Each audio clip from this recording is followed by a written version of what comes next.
We're going to try to get started now.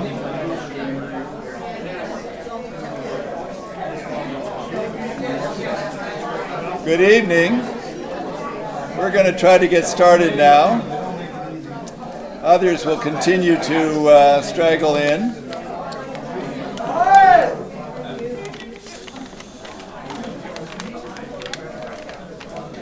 I want to welcome you. I'm Tim Christ, president of the Newark History Society. We're delighted that you're all here. This is the last of our springtime programs. I hope that if you were not at our April program when George Robb gave a talk about Newark in World War I, that you do make your way to the library, because George has curated a first-rate exhibit. And there's a free catalog that goes with it. Over here, Newark in World War I, 1917 to 1918. And George, I think it's up through the rest of the year, isn't it? On the third floor. Make sure you see that. We have a full program for the coming year. And if you are not on our mailing list, let me know and I'll be glad to add you so that you can hear about it. The next program currently planned is in September, and John Zinn is giving a talk, having done over here, we're doing over there, Newarkers in the Great War, and that will be in N.J. Pack's Chase Room. And then in November, we're going to celebrate our 15th anniversary, and for those of us who were involved in starting this organization, we can hardly believe that we've made it 15 years. And we are going to have an event similar to what we did for the 10th anniversary. At that event, we honored Clement Price with our Newark Historian Award, which we created for the occasion.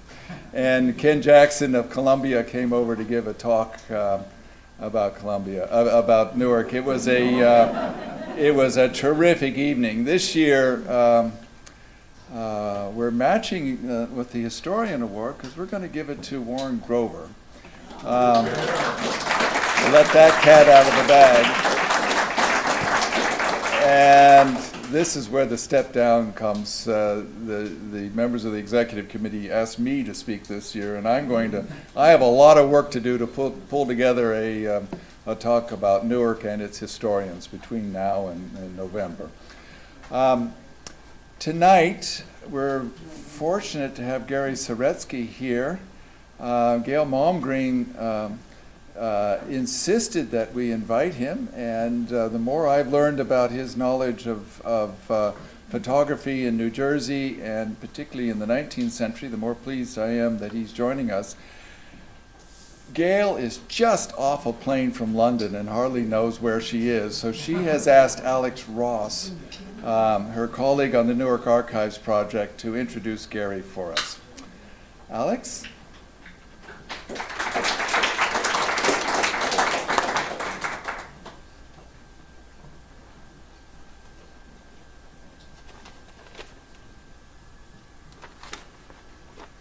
It's an honor to introduce Gary D. Saretsky, archivist, educator, and photographer, who has worked as an archivist for more than 40 years at the State Historical Society of Wisconsin, Educational Testing Service, and the Monmouth County Archives, where he has been county archivist since 1994. Saretsky also taught history of photography at Mercer County Community College from 1977 to 2012, and served as coordinator of the Public History Internship Program for Rutgers University History Department from 1994 to 2016. He is a former chair of the New Jersey caucus of the Mid-Atlantic Regional Archives Conference and a past member of the New Jersey State Historical Records Advisory Board. Under the auspices of the Horizon Speakers Bureau of the New Jersey Council for the Humanities, he lectures around the state on topics related to the history of photography. Saretsky has published more than 100 articles and reviews on the history of photography, photographic conservation, and other topics, including 19th Century New Jersey Photographers in the journal New Jersey History, Fall, Winter, 20 04. So without further ado, oh, there you are.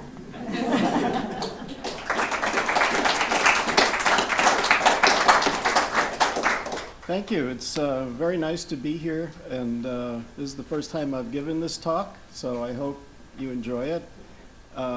If at some point you'd like to invite me back to talk about something else, I'd certainly consider it. So thanks again for coming. It's nice to see some friends in the audience and such a distinguished group of people here. Can you hear okay? No. Can you make the mic louder? Can you turn up the volume for us? Is this better? Yeah. Okay, I got to be closer. Okay, we'll try turning it up a little bit.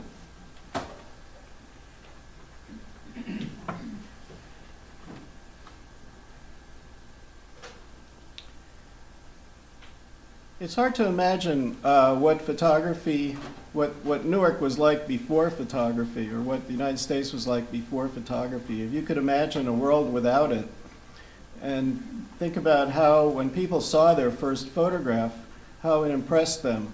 And the world really changed when photography was invented. And this is the Newark that was there when photography came along. And because the processes were difficult and time-consuming and somewhat expensive to even learn, as well as to practice, most people went to a professional photographer.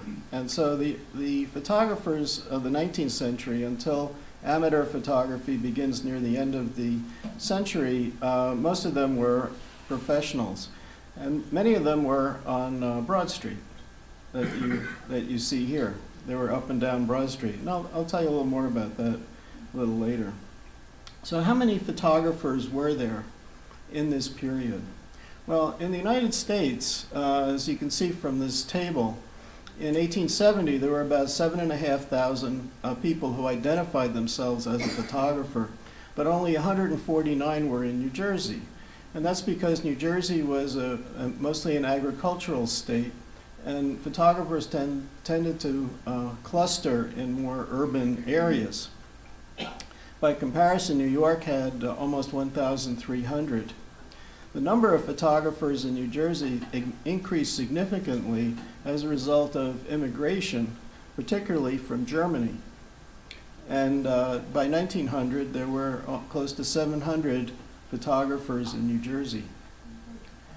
Now, because the photographers were looking for clients, there were more photographers in the bigger cities than there were in the smaller places. And in 1895, Newark was the largest city in the state, followed by these other ones: Jersey City, Paterson, Camden, Trenton, Hoboken, Elizabeth, and then all the other places in New Jersey had fewer than 20,000 people. So you can imagine that there weren't that many photographers in the smaller places. And on average, a photographer to make a living needed about 8,000 people in their community. And even those were not doing really well, most of them. So in Newark itself, I've found about 500 photographers, and out of those, in the 19th century, and out of those, a little over 400 were professional photographers, and there were 68 members of the Newark Camera Club, who were mostly amateurs. Of those photographers, only 9 were women, and they were all professionals. This is a table which is actually an expansion of the article that Alex mentioned earlier that I did on New Jersey photographers and New Jersey history. This is an expanded table of that based on the IRS tax returns in 1867. And you can see that, I don't know if it's, some of you probably can't read it from the back, but these were the photographers in New Jersey that had the biggest businesses in the state. And the top one you can see there is Joseph Kirk of Newark. And he had 12% of the gross for the entire state. So when I was thinking about, which of the 400 or so photographers to talk about today, I definitely wanted to include Kirk. So one of the criteria that I used was who were some of the most successful photographers. But I also wanted to include some of the ones that were lesser known and maybe were more typical of the average photographer, or even some who were on the lower rung of the profession. Also on the list here is, the third one is Edward Stoutenberg, who I'll mention but not go into depth on him, and a few of the other ones that are on the list here. So on Broad Street, just in one year, 1874, you had quite a choice of photographers to go to. These are some of the photographers who were on Broad Street just in 1874. These are some more of them, including Kirk and his stepson, Ferdinand Huff, and I'll be telling you more about them a little later. Also on Broad that year, there were these photographers. So by 1890, you had a choice of almost 100 different photographers to go to in Newark, most of them on Broad Street. So I'm going to talk mostly about people who were professional photographers, but I'll also mention a few people who were more in the line of experimenters early on, and also a little bit about photographic technology as it relates to Newark, because Newark was an important place for the development of photographic technology. Most of you are familiar with the name Seth Boyden. Could I just see a show of hands? Okay, you all know who Seth Boyden is. So I'm going to mention him because he did something in photography. And some of these other folks I'm also going to tell you about. So photography is introduced to the public in 1839 by Daguerre in France and by Talbot in England. But Talbot's process did not become widely used. So Daguerre's process became the dominant process from the early 1840s until the mid-1850s. And it consisted of a copper plate, which was silvered and then polished, so it had a mirror surface. And then the photographer would sensitize that silver plate by exposing it to fumes of iodine, and that would create a silver iodide light-sensitive surface. And they'd put it in the camera, take the picture, which would take quite a while to register on the plate, and then they'd take it out of the camera, and then they would develop it with fumes of mercury. And that made the invisible image visible. Now, you know about mercury and its health effects. The Mad Hatter from Alice in Wonderland, the Hatters used mercury, and so Hatters notoriously had mental problems in the 19th century, and so did some of these daguerreotypists. And we're going to give you an example of somebody who probably was affected by the environmental hazards of the daguerreotype process. So first, let's just touch on Seth Boyden, because he was one of the first to make a daguerreotype in the United States. Probably not the first, although it says that on the plaque by his statue that some of you probably have seen in the park, which is near where his workshop was. But he probably was the first to make a daguerreotype in New Jersey. He built his own camera, and this camera is now in the Newark Museum. It's an odd-looking camera. The daguerreotype plate would go face down near the top of the camera that you see here. You see it both open and closed. And then the light would come in through the bottom and would be reflected up with a mirror to the plate. And this was actually a very clever device, because the regular daguerreotypes that most people took were reversed left to right. It was called a mirror with a memory. So if you took a picture of a building and it had writing on it, the writing would be backwards, unless you took a picture into a mirror, and then you'd get it the right way. Or if you took a daguerreotype of a daguerreotype, and then it would reverse, which was also done to make copies. But Boyden's camera did this automatically. So it was very nice. Unfortunately, nobody has found any of his work. But we know that he did do it because in the Sentinel of Freedom in 1840, the newspaper said, "We had the pleasure yesterday of examining several specimens of daguerreotype pictures taken by Mr. Seth Boyden of this city. He is among the most skillful and ingenious mechanics of our country. We're indebted to him for several important and useful improvements, malleable iron and Japan leather being among them." He's usually credited with patent leather, among other things, and improvements to locomotives, which was also important. And Boyden, of course, has been recognized extensively for his contributions, and this is when they dedicated the statue to him in 1890. You can see the size of the crowd that came out, and his photographic work was just, one of his many things that he did. And here, that's where the statue is. But Boyden didn't pursue photography, apparently, and so the honor of being the first professional photographer in Newark probably accrues to James Ackerman, who came from Somerville, where he had been practicing the process in June of 1841, came to Newark, and from August to December of that year, at a hotel called Mechanics Hall on the corner of Broad and William Street, he was offering portraits. And in his ads, he said he could record your visage in 40 to 90 seconds. So that meant you had to sit pretty still for that amount of time. The length of the exposure indicates that Ackerman was not familiar with an improvement to the daguerreotype process that had been introduced in Philadelphia at about that time. And that was an extra step of fuming the plate with bromine fumes. And that's why Robert Cornelius in Philadelphia established the first really successful portrait studio in the United States because he was using that technique.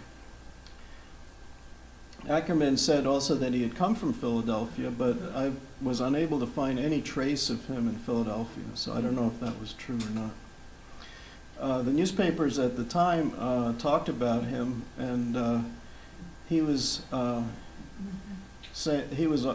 pricing his work at $3, which was quite a bit of money in those days. You could stay in a nice hotel for $1 a night back then. So it was pretty expensive, but there was no competition, so he could charge, I guess, what he wanted to. One of the other people in Newark in the 1840s who gets involved with daguerreotypes is Ebenezer Larval. He was not a daguerreotypist, but he made cases to hold the daguerreotypes. Because the daguerreotype surface is so sensitive, if you touch it with a feather, it will leave a mark. And it had to be protected from air because it would tarnish, just like silverware would tarnish. They're invariably put into some kind of a frame or case, and there's a cover over them. We'll see pictures of some of these in a moment, but there's a cover usually over them, a cover glass and a brass mat, and then it would be sealed around the edges so that the air wouldn't get in. So these cases had been used for miniature portrait painting earlier, and when photography came along, they were adapted for photographic use. What's interesting about Larval is that he invented a new kind of case that hadn't been seen before, which I'll show you a picture of in a moment. It's called a double-door daguerreotype case. So he went into business as a case maker for daguerreotypes by 1849, and some of them had a label that said cheap daguerreotype case manufacturer. So this is a case that, a typical daguerreotype case, it's not a double door case, but it has Larval's label in it. And this is what his label looked like, improved daguerreotype case. And he applied for a patent, but as far as I could determine, he never got it. This is an example of a Larval double door case. And if in a regular case, there's a fastener that's on the right side, and you open the fastener, and it's like a hook and eye thing, and then you open it, and it has a hinge on the left side, and the case opens from the right. If you notice here, there's a fastener on the top. There's also one on the bottom that's harder to see. And then this is the Larval case from the front. which has, as you can see, 2 doors. And then when you open it up, it looks like this. These are pretty unusual today. I don't know how many of them were made at the time. I don't think he sold a lot of them, and also some of the cases that are in this design don't have his name on them. So other people may have made them. Larval didn't do well enough to stay in the business, apparently, because by 1853 he had become a grocer.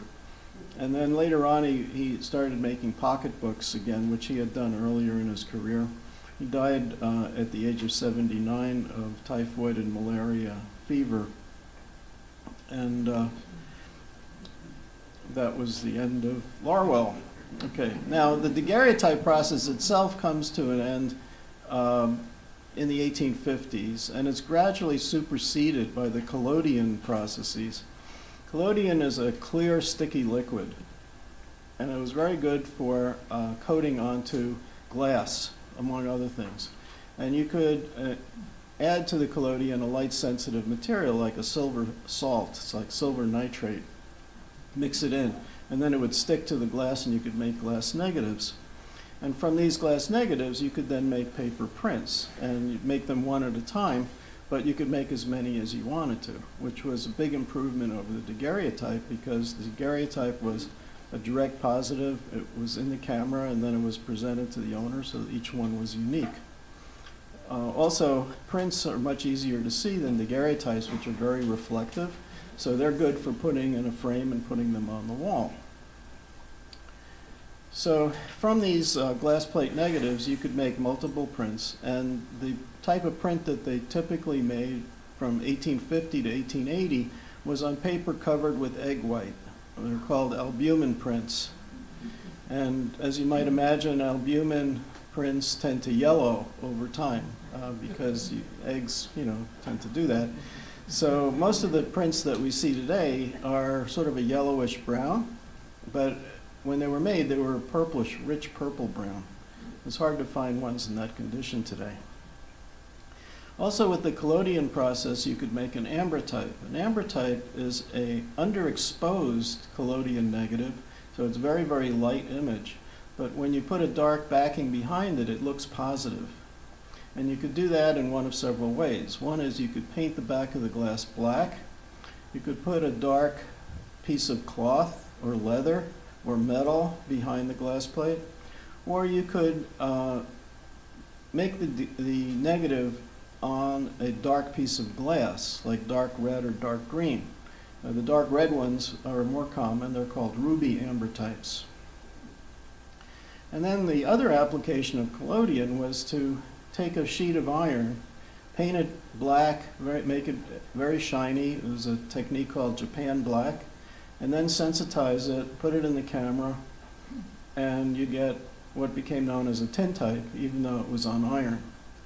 So these tintypes can easily be identified with a magnet. And they were a cheap knockoff of the ambrotype, which was a cheap knockoff of the daguerreotype.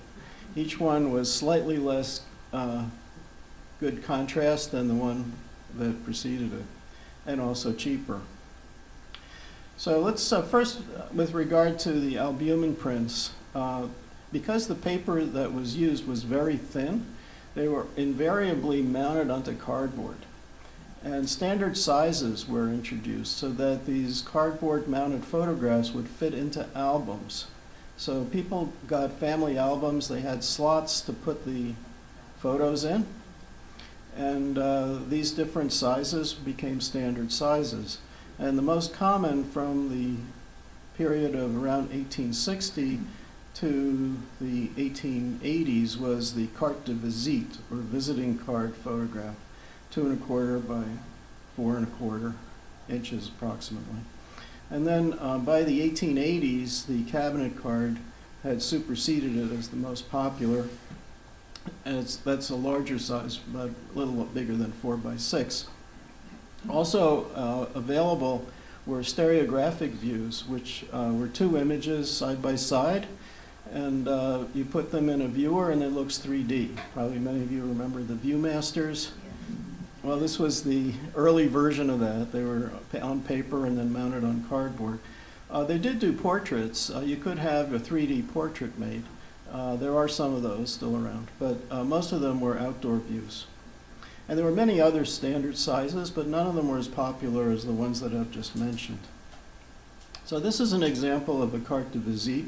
It happens to be by a Newark photographer named Oren Benjamin, who was one of the most highly regarded photographers in Newark in the 1850s and 60s.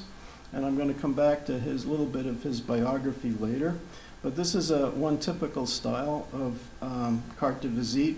The early ones tend to have very small imprints on the back, as you can see in this example. And another style was the full standing portrait, also popular in the early 1860s. And this one, there's a little bit of added color on the cheeks. And you could get a picture fully colored also, but of course the more color you add, the higher the price would be. Another example by Benjamin. So I'll tell you about him in a little while. This is an example of a tintype or ferrotype, also called a melanotype earlier on, but tintype became the term that everybody used for these, and this is one that's in the same size as a carte de visite. Now, Newark is an important center for tintype plate manufacturing. Actually, plate making in Newark goes back to around 1850 when Edward White started making daguerreotype plates for daguerreotypists. But in the early 1860s, Horace Hedden and his son, also Horace Hedden, opened the Phoenix Plate Factory in Newark, and they had a very large business making tintypes. They merged with another company in Worcester, Massachusetts, Dean Emerson, in the 1860s. And then in the late 1860s, 1869, they began making a new type of tintype plate called the chocolate plate. It was available in 3 different shades of brown. I'll show you an example in a moment.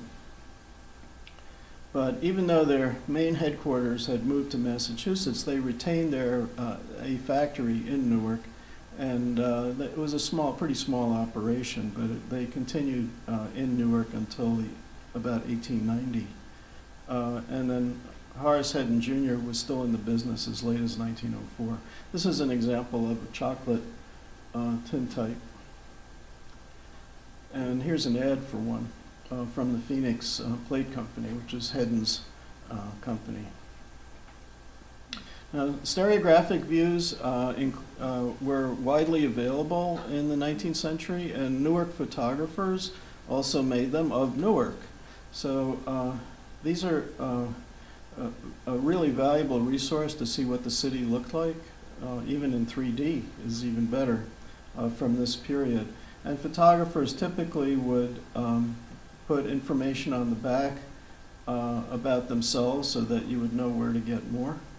And hopefully they would identify it. So G.C. Robinson of Newark, they were only in business a short period of time in the early 1870s, but they had a form basically on the back where they could fill in the line near the top with the place, and this one is Broad and Bank Street.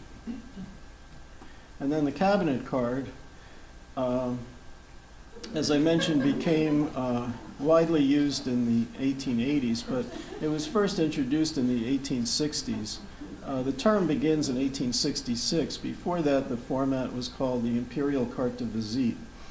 And then somebody suggested using cabinet card in 1866 for the term. But as I mentioned earlier, the CDVs, or carte de visites, were much more common until the 1880s. And then by the 1890s, in the United States, the cabinet card was really dominant. The carte de visites persist in Europe and other places overseas into the early 1900s. So here's a cabinet card by Oren Benjamin's son, Oren Jr., from about 1890. And by this time, there were some other printing papers available besides albumin, including the gelatin prints, silver gelatin prints, which are still being used today when photographers only old ones mostly and very young ones who are trying it out want to see how to make prints in the darkroom. Usually they're gelatin prints. And also available besides gelatin was collodion prints, the same material that had been used earlier to make negatives. And for the collodion prints, they would first coat the paper with a white layer, and then you would get very nice bright highlights on the prints. So they're easily identified, and they don't deteriorate or fade or yellow like albumin prints. So many of the photographers in this area did that. Benjamin, I mentioned earlier, he was in Newark, but then he left, and when he came back, he settled in Orange. We'll come to that in a little bit. So Hannibal Goodwin, I know some of you already know about Hannibal Goodwin. He's a major figure in not only in Newark history, but also in the history of photography. Hannibal Goodwin was the rector of the House of Prayer, which was an Episcopal church here in Newark. And he liked doing slideshows as part of his sermons and religious education. And so he decided to try to come up with a better method of putting these together, and he invented the transparent film, which later became used to make movies and to make roll film for cameras, like the first Kodak camera.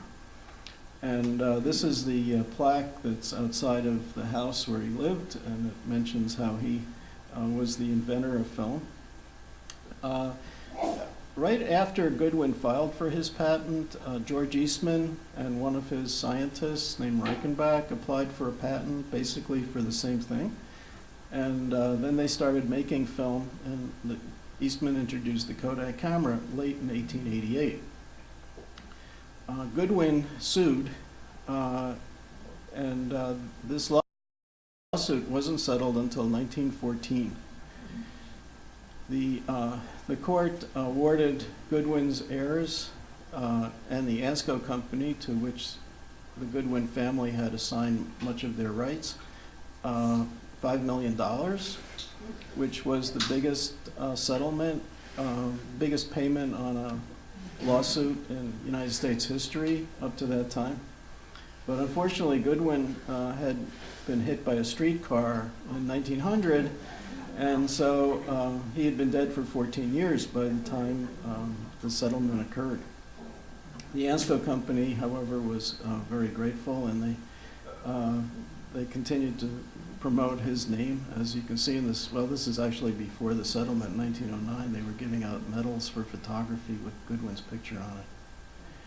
But the invention of film really transformed photography because it really opened it up to amateur photography. It became much easier to take pictures, and they also introduced printing paper that you could do at home at night with gaslight, because previously albumin paper you printed in the sun, so you had to be able to take it outside. If you worked during the day, it was very inconvenient. So this is an ad for Velox paper from Eastman Kodak from 1911, but actually it goes back to, well, one of them on the left is from 1899 when that was introduced. And then the founding of camera clubs starts in the late 1880s. Even before film, they started to form, because in the 1880s, photographers started using a new kind of glass negative that was more convenient, called a gelatin dry plate, which you could use right out of the box, unlike the old collodion negatives, which you had to sensitize yourself. So the Newark Camera Club starts in 1888. It was the second one in New Jersey, and some of the most prominent people, all men in Newark, were members. They would have slideshows, and in 1889, the members submitted 1,500 slides for consideration for a slideshow, and then the committee selected which ones they were going to show. So there was a very active club. And amateur photography also begins to become more popular with women because it was now not messy anymore, it was more convenient. So Kodak starts marketing heavily to women, and every year they would have a Kodak girl who would be featured in their ads.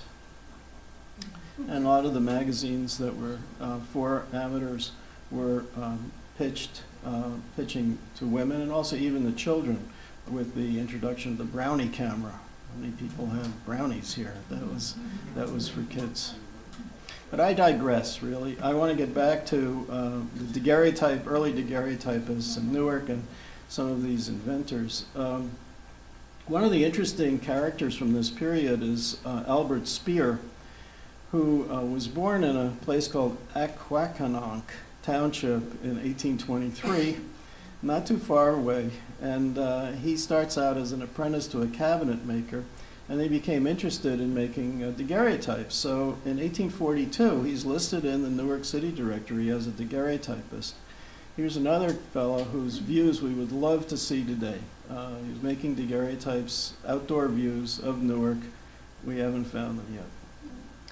He also invented a sounding board for pianos and a combination lock and weather strip for windows in 1856. And he invented the moving sidewalk, which he tried to get New York City to adopt to solve the pedestrian congestion problem. New York City didn't accept it, but today we do have these moving sidewalks invented by Albert Speer. So Speer, he moves back to Aquacanonk, and there he convinces the post office to change the name to Passaic, which is easier to say. And he started a vineyard there that became the largest in New Jersey.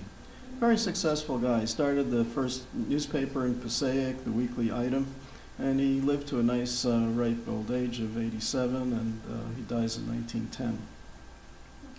Now, of all the 19th century photographers associated with Newark, the one who's probably the most well known is George S. Cook.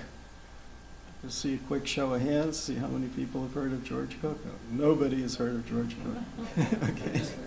Well, I'll tell you why he's so well known among certain aficionados today. He was born in Connecticut, but he became an orphan, and he was brought up by his grandmother in Newark. And then as a teenager, he walked to Pittsburgh, and then he took a series of river boats down to New Orleans, where he was working on the river on these boats. And when he got to New Orleans, he learned the daguerreotype process. And then he returned to Newark to court his first wife, who was Elizabeth Smith Francisco. So he married Elizabeth, and then the two of them started traveling south. And they would stop in various places, make daguerreotypes, train a local person to become a photographer who would then take over a studio. Then they would move on, and then he would then become the supplier of daguerrean materials like plates and chemicals to these daguerreotypists. So he ends up settling in Charleston, and he's a photographic dealer as well as a major photographer in Charleston. And he's there during the Civil War, when he becomes known as the Matthew Brady of the South. And there were not a lot of photographers in the South during the Civil War. The population was less there, and it was very hard to get supplies. But he becomes the most important photographer in the South during the war. This is Cook, various stages of his life, from a biography published by one of his descendants. Now, during the war, Cook was making portraits, but he also did some incredible photographs. He was invited by a Confederate general to go out to the harbor, which was under attack at Fort Sumter from the Union ironclads, and he got this exploding shell, probably somewhat of an accident to get this shot, but it's one of the few photos taken during the Civil War that's actually taken during a battle. showing the battle in progress. At one point, Cook was standing on a parapet photographing, and the shells kept getting closer and closer until he realized that they were aiming at him because it was pretty obvious. He was more obvious than anything else. So he and his assistant retreated. Now this is all with the collodion process, which making these glass negatives meant that you had to have a darkroom with you somewhere to sensitize the plate. So he had an assistant with him, and they would prepare the plate. Then he would put it in the camera to take the picture, and then the assistant would take it away and develop it. Because it had to be developed, you had to take the picture while the negative was still damp, and you had to develop it before it dried. So it all had to be done all at the same time. This is just some examples of carte de visites hand-colored from Cook. Cook eventually, he leaves Charleston, leaves the studio in charge of his oldest son. He moves to Richmond, where he takes over another photographer's studio and purchases a large quantity of negatives from other photographers. And his enormous archives is now at the Valentine Museum in Richmond. Now here I have to tell you a little story about Charlotte Prosh, who was the first female daguerreotypist in New Jersey, and she was right here in Newark. The Prosh family was one of the early prominent families in the history of photography in this area. They had come from Pennsylvania. Their background was German. She had 9 siblings, and several of her brothers became important in the history of photography. She came to Newark after having a daguerreotype studio in New York, and she had a studio here in Newark from 1848 to 1853, which is actually one of the longer date spans for practicing daguerreotypist in New Jersey. Most of them, the studios didn't last that long. 2 of her brothers were Andrew and George, and they were both daguerreotypists and suppliers of daguerrean materials. George Prosh is usually identified as the first camera manufacturer in the United States. After she began her business, her brother George, who was an older brother, came to Newark and worked for her for about a year or so. And then he opened up his own studio down the street, also Broad Street. In 1853, Charlotte married a man named Alfred Day, and then he becomes listed as a daguerreotypist, although not for long. And at this point, I have to mention that in the article that I published in 2004 in New Jersey History, I said that I wrote that Prosh was married to a man named Moses Day, and that he died soon after their marriage. That information came from a secondary source, which subsequently I found out was erroneous, much to my chagrin. So I do have an updated version of that article on my website, Saretsky.com, which has the correct information. I'll tell you what happens to Charlotte in a moment. This is from the 1846 New York City directory, and you can see the Proshes are all listed together. Charlotte is a daguerreotypist, and she's living at 26 Day Street, which is the same address as her brother, Andrew, who is listed as a maker of philosophical instruments, which that means cameras and other things, and other instruments. And George Prosh says he's taking daguerreotype portraits, and at 179 Broadway, and his home is in Harsimus, which now is Jersey City or Hoboken or someplace like that. Jersey City, thank you. And the 1850 business directory for the state of New Jersey, Kirkbride's directory, Charlotte Prosh, misspelled slightly, is one of only 8 daguerreotypists in the whole state. I have a few examples of her work to show you. And some of these are in private collections, and this I'm going to show you a couple that are at Harvard University.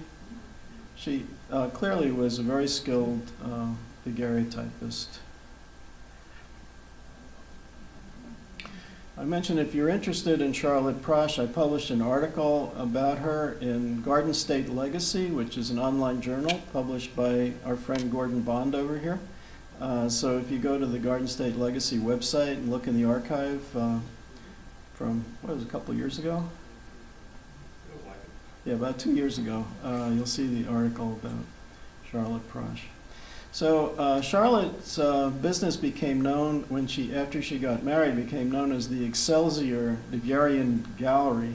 And this ad says, Mrs. Day, formerly Miss C. Prosh, would most respectfully inform her friends and customers that she has returned to her old place. I don't know if she was away for a honeymoon or what, at number 259 Broad Street, and would be happy to wait upon all those who wish a good daguerreotype of themselves or their friends. However, after a couple of years as Mrs. Day, she and her husband went to Paw Paw, Michigan, and there she made this ambrotype of storefronts, which reads the right way. Now, normally an ambrotype would be reversed like a daguerreotype, so she must have photographed it in a mirror, or this is an ambrotype of an ambrotype, one way or the other. They then returned to Newark from Michigan, where she had her first child while she was there. And her husband opened up a bakery, and Charlotte opened up an ice cream shop inside the bakery. And there are ads which mention how, she'd be glad to see her old customers from the Daguerrean Gallery and come and have an ice cream. They then moved to Rhode Island with by now 4 children, and they bought a store there in New Bedford for a bakery, but it was just at the time when there was this economic panic, and it was a really bad time to make such an investment, so it really didn't work out. And they moved around in this area, but stayed pretty much right around there, either Massachusetts or just over the border in Rhode Island. They were in Dartmouth by 1880. Charlotte's son, George, became a photographer in New Bedford in the 1870s and later in Brooklyn. And in 1890, Charlotte is listed as living with her son in Brooklyn. And I would hope that she was helping him with his photography business. Meanwhile, her husband was traveling in a lot of different places as a baker, working with a brother who was based in Brooklyn, but they also went out to the Midwest.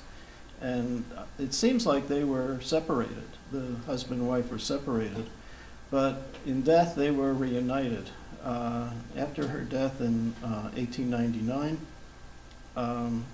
she was buried in South Dartmouth Cemetery with her husband. So I mentioned Oren C Benjamin a little earlier, and of the photographers in Newark in the 1840s and 50s, he probably was one of the best known, and he certainly was one that advertised the most among all these photographers. He had very extensive and long ads. He came from, he was born in De Ruyter, New York, which is somewhere near Syracuse, a little south of Syracuse. Came to New Jersey when he was about 20, and had studios in Millburn and Rahway briefly, and then comes to Newark in 1853. And he remained active as a photographer until at least 1879. This is an example of one of his daguerreotypes, and this was a period where it was not uncommon to invite a daguerreotypist to come to the home after a person died, especially children, because they may not have had a daguerreotype made of them while they were alive, so the family wanted to have a picture of them to be remembered. So Benjamin had this gallery called the Mammoth Gallery at 274 North Broad Street. And then in 1855, the ambrotype had just been introduced the previous year, and he's one of the first to offer ambrotypes, and he was the earliest one in New Jersey to offer ambrotypes. And In addition, he made a wide variety of other kinds of pictures, including small photos that you could put into jewelry. Charlotte Prosh did that too. This is an example of one of his ads, which is much too long to read, but he advertised very extensively, and he also, one of the things that he did was he offered to make colored ambrotypes, so he would hand color ambrotypes as well. I'll show you an example of that in a moment. Sometimes he would put in poems in his ads. I'll read you one of them. I love the midnight hour, when care its flight is winging far, and hope beams out from every star in its beguiling power. I love the hour of the day when forms and faces that I love can go to Benjamin's and have their likenesses portrayed with all of nature's loveliness. It's typical of his doggerel. In this one, he's mentioning that he won some prizes at the state fair. He actually won quite a lot of prizes. He got the awards for best daguerreotypes in 1856 and 1860, for best plain photographs, which means photographs on paper, in 1856, 57, and 59, best ambrotypes in 1857, best India ink photographs, meaning a print that's been colored with India ink, in 1860. And he was awarded a Silver Cup in 1860 for plain photographs, since he could not compete in that category, having won the previous year. So he really did very well. In the mid-1850s, he was offering to take photos in 1 second, which was much faster, of course, than what had been the case in the 1840s. And he described visiting his studio and his ads as the killer to hard time blues. So he was giving you a good feeling about it. And he also offered what he called halotypes, which he seems to be the only person using that term, which he called the ultimatum of photographic improvements. And they were ambrotypes on glass with a reverse painting. And this is an example of what I think is a halotype. It's by Benjamin. And it's got some condition issues, but it gives you an idea of what a colored ambrotype. Now, Benjamin had some personal issues. He had 3 children with his wife, Catherine. But in 1865, his studio burned and it was a total loss. And he moved to a farm near Elmira. Then he operated a studio briefly in Corning, and then he relocated to Orange, New Jersey. Couldn't stay away from our state. And in 1869, his son Oren began working with him. The 1880s, he started having issues. He fell from a wagon in 1886, got typhoid fever, and he began to have mental problems. And he was certified as insane in 1894. Now, in interviews by the doctors, he said that his problems were caused by exposure to photochemicals.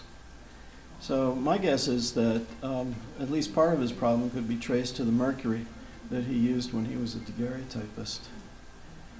His son ran his business, and then the senior dies in 1895 at the Essex Hospital for the Insane. Now, you already know that Joseph Kirk had the biggest photography business in 1867 in the state, and of course in Newark. He was English. He came here in 1854 as a young man. First managed another gallery in Newark, William Rolfe's, and briefly was in New York around 1860, and then he moves to Newark at the residence of Mrs. Sarah B. Huff. Now, Sarah B. Huff had a whole bunch of sons, but her husband had run away in 1853 and gone to New Zealand. So, more about him and the Huffs in a little bit, but the important thing is that he's living in the same house with Sarah Huff. So, Kirk buys out the studio of a photographer named Alan, and then in 1863 he opens for business. He starts, advertising that he makes carte de visites and all kinds of other pictures, including solar enlargement. So if you wanted to get a bigger picture, you had to have an enlarger, but the enlarger was powered by sunlight. So it was something you would have like on the roof or in the backyard or something like that. And the large prints that you would make, the quality was very low, so it would invariably be colored over with crayon or charcoal or watercolor or even oil paint. Kirk had studios in Newark from 1863 to 1897 at various locations. And as I mentioned earlier, in 1867, he had the biggest business in the state. This studio did all kinds of work. He did portraits, they did copies of other photos, they did outdoor views, they did industrial work, engineering drawings, all kinds of things. So here's some examples of carte de visites from Kirk's studio. The early ones will say successor to J. Allen and Brother. So these are from the early 1860s. And these pictures were made with a special kind of a camera that had 4 lenses. So you could take 4 carte de visites on one glass plate. Then you could print them all on one piece of paper. And then you'd cut the individual pictures up and mount them separately on cardboard. They also had one that would take 8 pictures on one plate.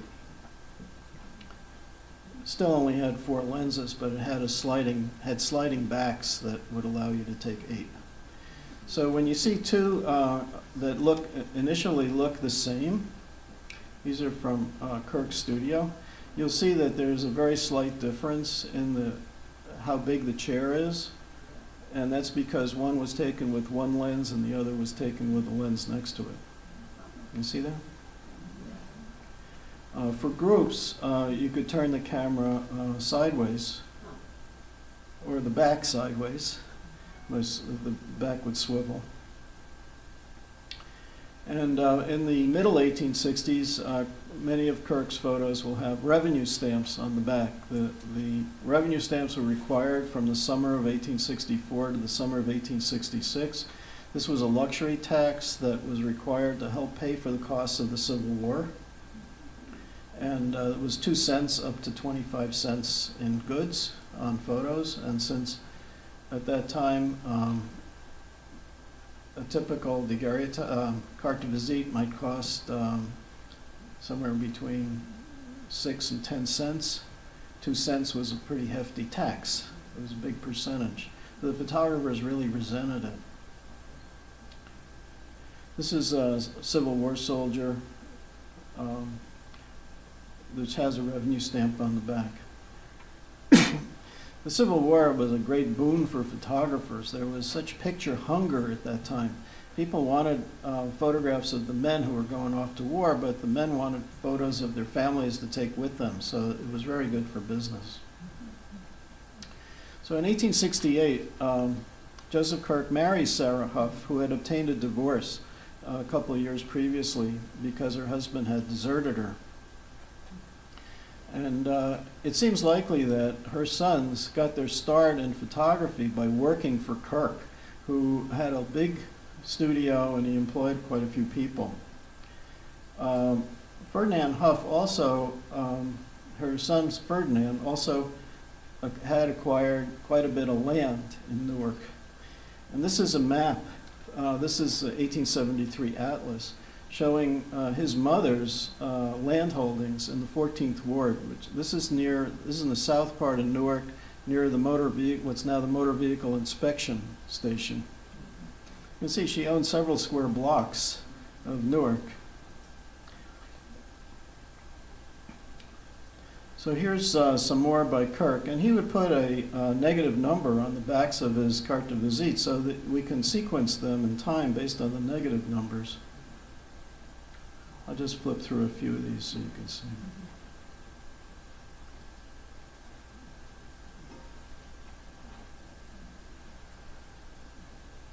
Kirk also was an inventor. He patented what he called the double-sided Collodion negative. His idea was that you would sensitize both sides of the glass plate, and that would give you more depth in the prints. I can't say that I've noticed much of a difference between his and those by other photographers in terms of quality, but That is something that he claimed. And he also purchased the rights in Newark to make Lambert types, which were large prints using carbon pigment as opposed to using silver compounds. And carbon pigment is very permanent. That's what we use today in inkjet prints to make more permanent inkjet prints as opposed to using dyes. In 1882, his gallery was 25 by 100 feet, and he said that he had made 40,000 glass negatives in the past 12 years. So, not surprisingly, his work is fairly commonly found today. In the 1880 census, in the section for products of industry, these Newark photographers were listed, and it shows that in terms of amount invested in the business, Kirk had invested more than twice as much in his photography business than all of his competitors, than any of his competitors. Although he didn't have as many employees at the peak time of year. There were a couple others that had 6 employees at the peak, and he had 5 at that time. And the total value of his products for the preceding year was $6,200. You can multiply that by about 20 to get an estimate of what it is today. Also on the list here is his stepson, Ferdinand Huff, near the bottom. And he only had $600 in products, but part of the reason for that was he was only in business part of the year, as I'll tell you about in a minute. So in the 1880 census, Kirk was listed in Newark, but his wife Sarah was living on a farm in Bethel, Sullivan County, New York, near where the Woodstock Festival would later be held. And she's not listed with any other people with the same name. Like there's no Huffs and there's no Kirks there. It seemed kind of odd. But 20 years later, after Kirk had retired in 1897, he and Sarah were in Bethel, and they were listed along with 14 Huffs. They were all members of Sarah's family, including one of Sarah's other sons, Frank, and his family. I'll come to Frank also in a minute. This is an example of one of Kirk's outdoor views. This is the Morris Canal in Newark.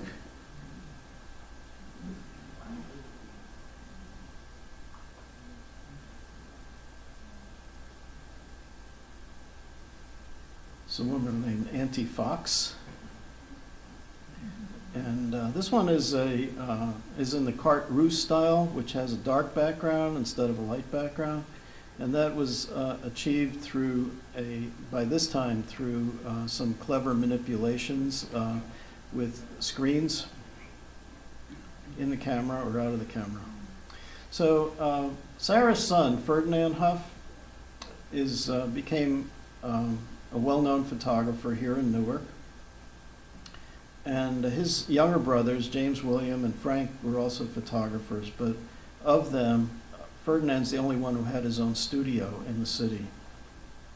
In 1867, he succeeded Edward Stoutenberg, who had a large gallery over Garringan's drugstore on Broad Street. And the numbers changed because in 1868 they renumbered the street.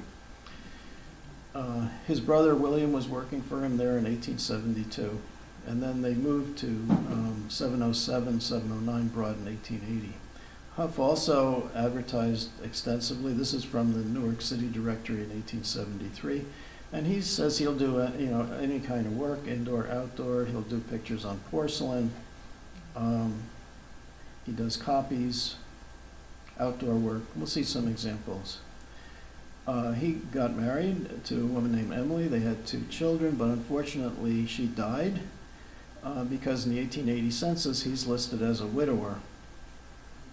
And then he also, in the late 1870s, he was a partner with a man named Kingston, and they were running a saloon, restaurant, and hotel, and part of which was called Huff's Ladies Saloon. And he did that for a few years, but then he goes back into photography again. In 1884, he remarried a woman named Ida Pearson. They had another child who was called Ferdinand Huff Jr. in 1887. In 1896, Huff opened a branch in Asbury Park, and his operator there was another Ferdinand. It gets a little confusing. because they were both named Ferdinand. And it gets even more interesting because of what happens to Ferdinand the Huff. But Ferdinand Neuberger first operates the Asbury Park studio. And then in Newark, they move again in 1897. So these are some of the Huff carte de visite starting in the 1860s. This is a larger print that's light damaged. It's about an 8x10. Here's an example of an outdoor view on a carte de visite, which is pretty unusual. This was done for an architect to show the kind of house that you could buy, designed by them.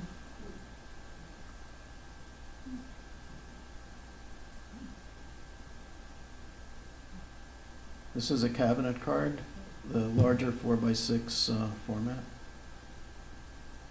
and a late example of a carte de visite.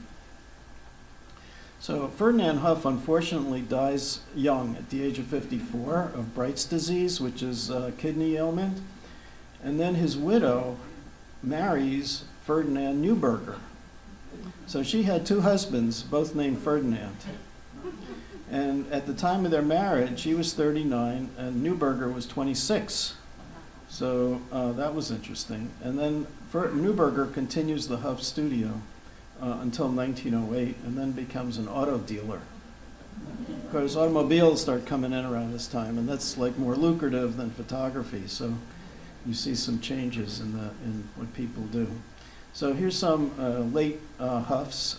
This is Tintype of Mrs. Horatio Mulford, whose husband was one of the leading Baptists in New Jersey. And they must have been in Asbury Park on a vacation because they lived in Bridgeton. This is also from the Huff studio, but when from Neuberger was running it in Newark after Huff's death. Another one from Asbury Park. Now the other brother, Frank, who turns up in the 1900 census in Bethel, he went looking for his father, who had run off in 1853 when he was only a year old. Frank goes to New Zealand. He tracks down his father in Queenston, and he marries a woman there named Priscilla Collins, and he opens up some photography studios in various parts of New Zealand. So he stays in New Zealand for a number of years. These are some examples of Frank Huff's work in New Zealand, carte de visites. He and his wife had 5 children. The first 4 were born in New Zealand between 1878 and 1885. Then he went bankrupt and he returned to the United States via Rio de Janeiro. And then they were living in New York, where his 5th child was born. And he was on and off a photographer until 1925, and he ended up being buried in Bethel. So that's a complicated story with the Kirks and the Huffs. It took a little bit of time to unravel with the help of Betty Epstein at the New Jersey State Archives, who I can't thank enough for her assistance on this.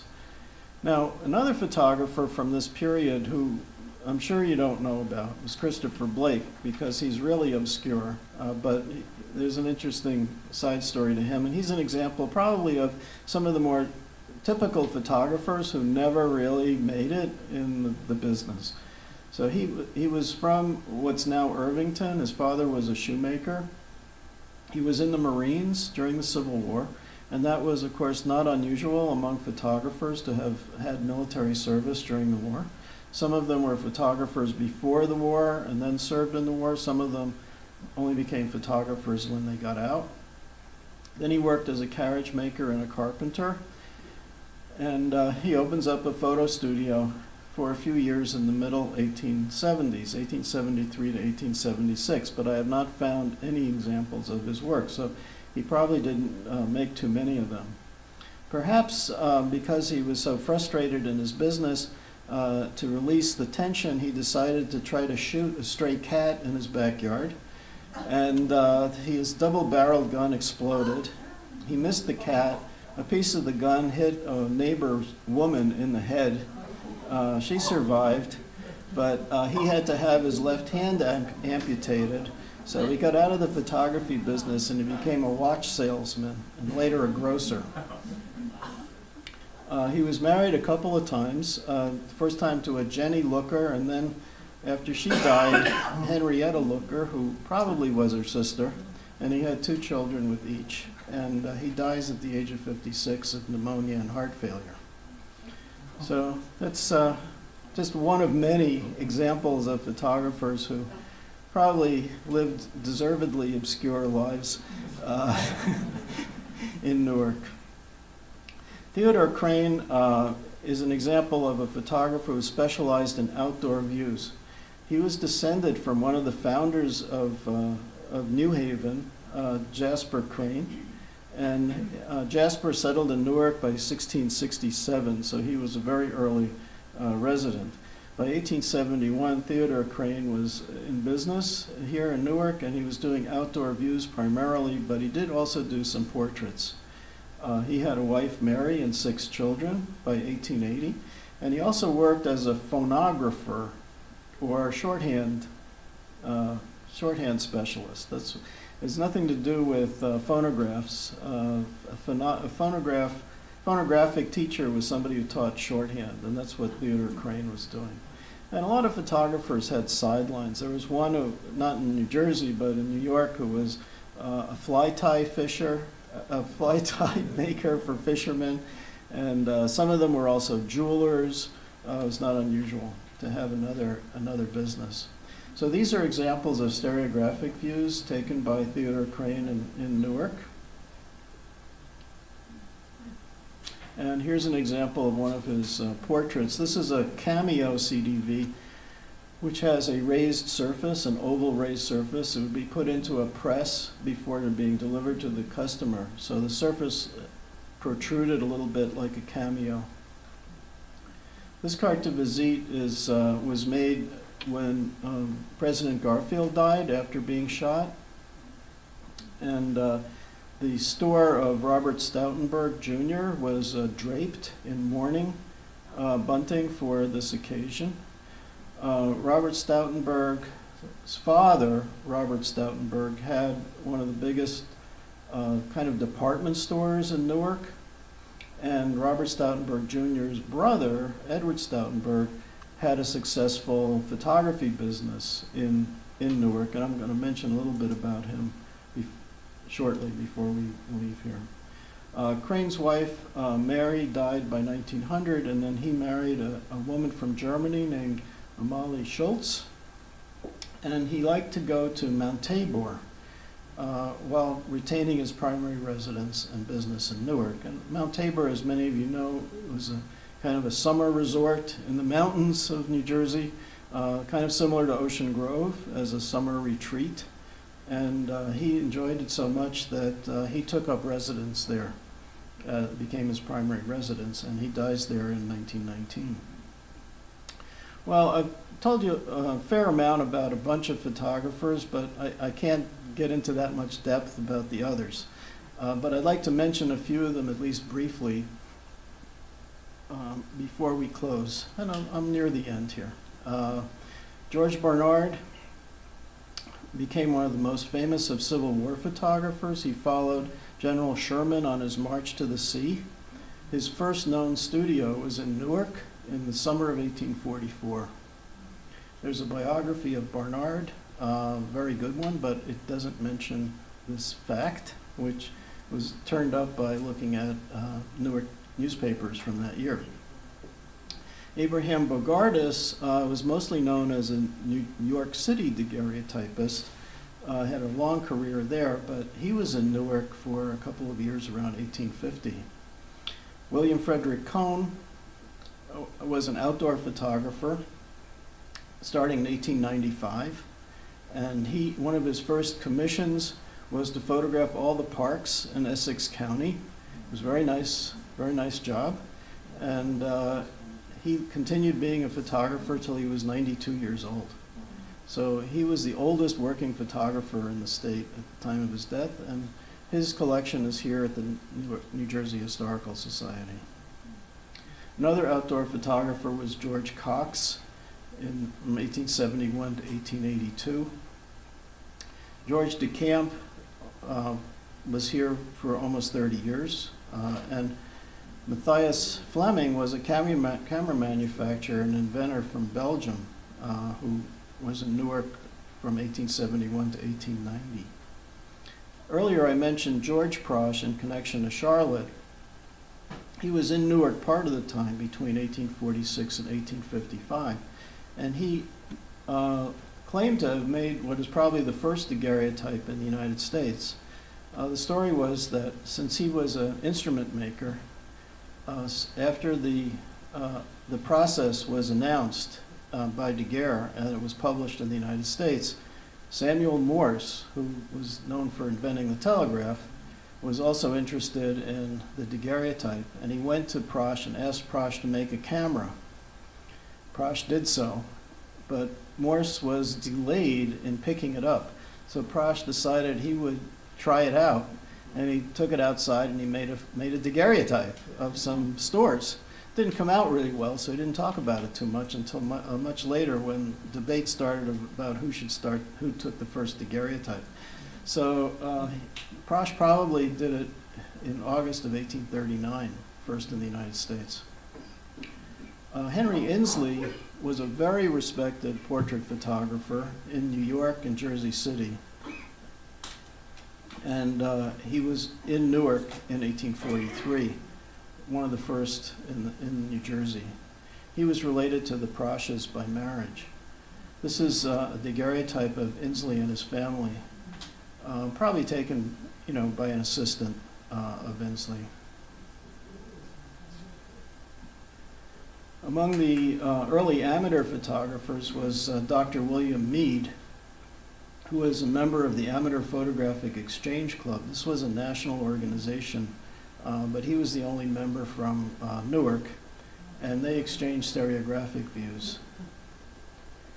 One of the first Jewish photographers in Newark was Morris Otesky, who came from Russia in 1891. He had various partners, including Morris Yog, who also came from Russia. This is an example of one of Otesky's views when he was partner with somebody named Litauer in the 1890s. It shows a vaudevillian. Frank Price began his career in Elizabeth, but when he was in Newark from 1880 to 1892, he had one of the largest photo studios in the state with 3 floors. He also was involved in patenting some innovations. Ludwig Schill was another photographer from Germany who was very active in the latter 19th century here in Newark. And at the Newark Public Library, they have many portraits by Schill. Another German was Helmuth Schumacher, who was the treasurer of the Professional Photographers of New Jersey in 1911, which was the professional association for the photographers. And he had a long career in Newark. This is an example of his work. I mentioned Edward Stoutenberg earlier. He was in business and for not that long, but he had one of the biggest photo businesses in the state in the 1860s. And then he retired at a very young age, because, I think in part because his father had died and left him some money. So he was living the life of, a person of means without having to work. And then unfortunately he got involved in a dispute over a debt. And there was a man who owed some money, and in order to, as a security, Stoutenberg held on to a diamond ring that belonged to this guy's wife. And then when the wife got the ring back, the diamond had been substituted for a fake. And Stoutenberg probably was not the one who did it, because the ring was out of his sight for a while. But somebody else probably did the substitution. But because he was involved in it, he was convicted of a misdemeanor, he was put into jail, and while he was in jail, he started to cough, and he got really sick, and after a few months, he was in such a debilitated condition that the judge let him go, and he went to Saratoga, because that was a place where you could drink the water and hopefully get better. But he died in 1882 at the age of 45. Henry Thine came from Chicago, where he had been a photographer. In the Great Chicago Fire of 1871, he lost everything, came to Newark, started over, and he became the long-term head of the Republican Club in Newark, and he also became eventually a state assemblyman. This is an example of one of his photographs. The only photographer that I'm aware of who was elected to statewide office from New Jersey from this early period. A few others from Newark include John Sherman, who at one time was credited with Watch the Birdie, to try to distract children so they would behave while they had their picture taken, but actually that started about 10 years before he began working. J. Rennie Smith had one of the largest businesses in the state, and Amiel Spahn is another German who had been a POW in the Civil War and was active here for about 20 years. Here's a portrait of Thomas Edison by Amiel Spahn, who published a book called Newark Parlor Album of Distinguished Jerseymen in 1880. Edward Weston was not a photographer, the one that I'm talking about. There was a 20th century photographer named Edward Weston in California, but this is not the same one. This man was a manufacturer of electrical equipment, and he was an honorary member of the Newark Camera Club. And later, this company manufactured light meters that were invented by his son, who's Edward F. Weston. And when I became a photographer in the 1800s, in the 1970s, I had a Weston light meter that I used. So this goes right back to them. Morris Yag was an immigrant from Russia. I think I mentioned him in connection with Saretsky earlier. This is an example of Yag's cabinet cards from around 1900.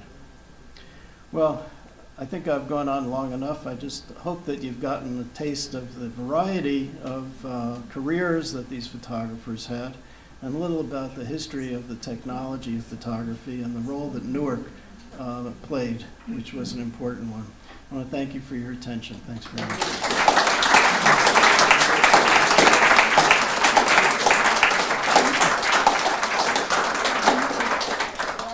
Time to take a couple. Yeah, I have time for a couple of questions. Yeah, this gentleman here, and then this one there. Can you put tintype on a scanner with a light damage the tintype? No, it won't damage You it. can put it on the scanner. You can put it on the scanner. Yeah. I don't uncommon. You had a woman there labeled 1876. I have that photo in my collection. You do. And I know who she is. I'll tell you. Okay. I might have. The date's right too. I might have gotten that off of eBay. I'm not sure. Before Well, you bought It's not it. the one I have because I got a little streak in it. Oh, yours. Obviously, there's multiple copies. Oh, okay. Well, it could be multiple, or it could be that I got it off of eBay or something, and I took the streak out before I showed it to you. Well, mine's in the family collection, so I know who she is. Oh, okay. Well, tell me. Yeah, I'd like to know. All right, this gentleman was next. First of all, thanks, this was fascinating. Okay, good. But the question, photography at the time involved, especially at the beginning, involved a lot of equipment, quick action in developing and processing things. Could you discuss a little bit the extent to which they prepared their own material, or did they buy it? And if they bought it, how much of it was made in this area? Okay. In the Daguerrean period, you would buy the copper plate. You would buy the copper plate pre-cut in all likelihood. But then, and it could be silvered, but then you had to do your own polishing, which was a lot of work. And it had to be buffed to a really high surface. And they did develop eventually some machines for doing that, but it was very labor intensive. And then all the sensitization and development had to be done on site. So much as the same is true for the collodion process, except that they would buy the paper for making prints. It was coated by albumin. Most of the manufacturing was in Germany and in Belgium. But the paper was not sensitized. So the photographer would float the paper face down in a bath of silver nitrate and then hang it up to dry under dark conditions. And then it could be used for a few days after it dried.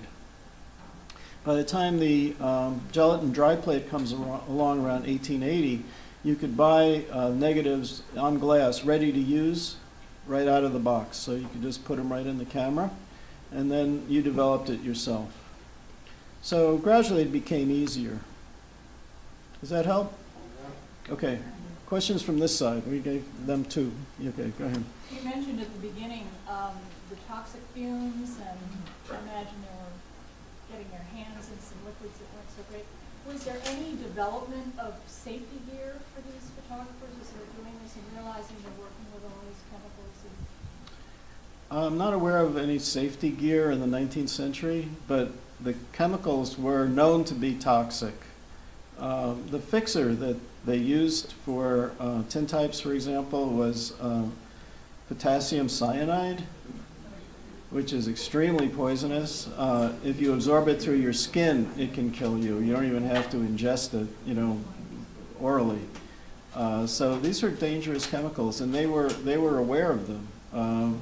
But the fumes was a hard thing to control.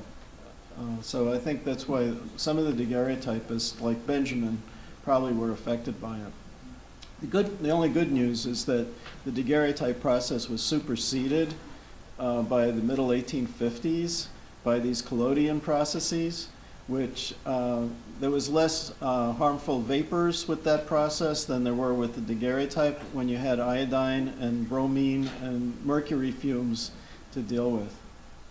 So they weren't exposed to it as long. But there were a few photographers who continued using the daguerreotype process until most of the other ones stopped, and some of them were affected by these fumes, like Easterly in St. Louis, who continued using daguerreotypes for decades, and he eventually went crazy from mercury, probably.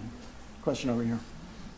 The optics in these pictures seems remarkably good. Could you tell us a little bit about the lenses that were used? Not a whole lot, except that they got better, especially after the first few years.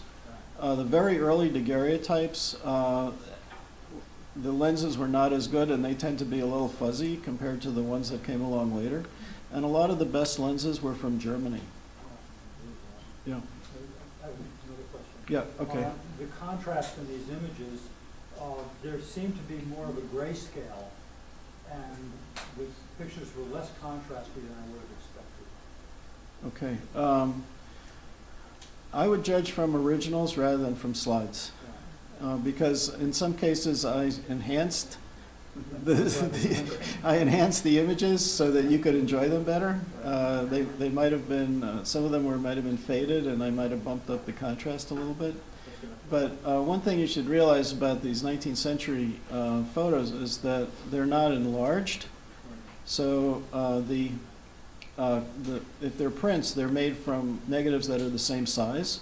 So very often the detail is extraordinary, especially from glass negatives, which are even clearer than film. So that is great clarity. Although the sensitivity range, the spectral sensitivity, is not as complete as the 20th century film. It was not sensitive to the blue light, so that you tended to get overexposed skies, for example. So that it doesn't have the same balance as the panchromatic material that was developed in the 20th century. Question over here. I know in the 1860s in Philadelphia, the free African American community took part in the disease and exchanged them with their friends.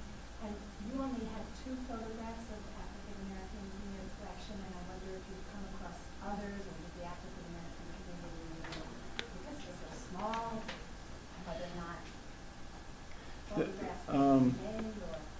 Well, there's a couple of problems with photographs of African Americans. One is that, first, there weren't as many of them as there were of white people. The second is that many of them were not as prosperous as the white people, so they couldn't afford as many photographs as the typical white person. And then the other problem is that many of them didn't survive, just like many of the photographs of white people didn't survive. So when you're starting with a smaller base, the result is that there's fewer of them to be found, and they're very highly prized by collectors and families. So I don't tend to come across them as much. But I do see some from other places, but today I was just showing you what I have for Newark. And there were a couple of black photographers also in New Jersey in the 19th century, including a daguerreotypist in the 1850s in Jersey City. And there were some black photographers, but not a lot. There were just a few. Okay, Gordon? Yeah, and then over here. Okay. It seems like a lot of their careers their active careers were very short. They were only in business for a limited amount of time. What was the reason that their careers were so short? The businesses are not allowed. It's hard to know, what all the reasons were, but I suspect that economic reasons was a major one. Also, some of them people didn't live that long. Their health failed. So as you can see, some of the ones I told you about, they died when they were in their 50s. There were a few, though, that did work for a long period of time. But there's in Nathaniel Hawthorne's book, House of the Seven Gables, there's a character who's a daguerreotypist, and he talks about how he's tried all these different professions. He's just gone from one to the other, trying to find, something for himself to do. And he's a daguerreotypist for a brief period of time, and then he goes on to something else. And I think that was very true of this period. There was people who were restless, and they just, they try one thing, it didn't work out, they try something else. Just one example, Victor Piard, who was in Jersey City, he started as a carpenter, and then he was a daguerreotypist. Then he decided to become a dentist, which he thought, because he had a pair of pliers, he probably could do that too. And then he became a daguerreotypist again. Then he was a grocer. Then he was a photographer. Then he became a boat builder. So, that's just how things went those days. So there were a few people like Benjamin, he's a photographer and he stays being a photographer. David Clark in New Brunswick, photographer his whole career. Gustavus Pock in Long Branch, photographer his whole career. But a lot of these other people, they just went in and out of the profession. And some of them, they worked for other photographers part of their career too. So even though the studio that we know about was only a few years, probably at other times during their career, they were working for somebody else. Over here. What would you say the most unusual photograph that you've ever seen is? And sort of a related question, is there something that you want to know that you haven't been able to determine to your satisfaction? Right, but both really good questions. Well, there's a photo by a Newark photographer named George Bedford, whom I didn't talk about, who has a carte de visite from the 1860s of a robot that somebody must have patented or wanted to patent, and he took a picture of it. I said, that's one of the more unusual ones. I didn't get a chance to tell you about him. The one of the guy tickling the other guy with the spider, I think that's one of the more unusual ones that I've seen. I enjoy finding out about the personal lives of these photographers, and a lot of times you can't get that. That's a frustration. You can find out with vital records, when they were born, when they died, when their children were born, when they died, when they married. But some of the personal stuff, like what motivated them, they didn't write autobiographies. Sometimes there's articles about them, but often they're puff pieces written by somebody else or by themselves. Sometimes you can infer some things about the way they move around, like some of them went to California for the gold rush and came back again after not finding anything. But That's my frustration, really, is wanting to know more about their personal lives. Okay, any last burning question? Otherwise, we're going to call it a day. Yeah, well, let's Okay. say thank you one more time.